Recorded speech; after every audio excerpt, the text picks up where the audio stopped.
Breaking news पाहूया। शरद पवार यांनी पंतप्रधान नरेंद्र मोदींवर केलेल्या टीकेची। मोदी 1.5 लाख मतांनी निवडून आले तर बारामतीचा खासदार 1,80,000 निवडून आला।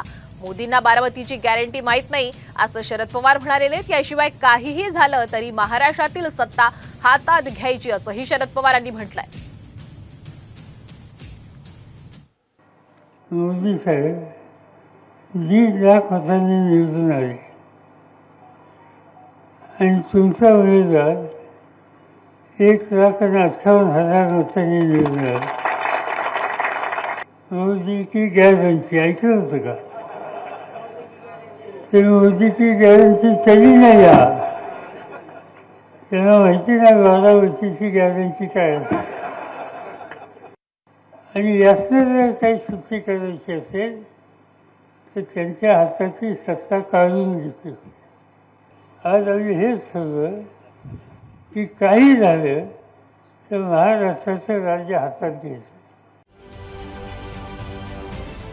महाराष्ट्रातील सर्व बातम्यांचे विश्वासार्ह व्यासपीठ,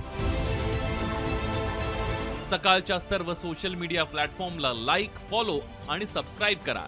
तसंच सर्व नोटिफिकेशनसाठी बेल आयकॉन प्रेस करायला विसरू नका।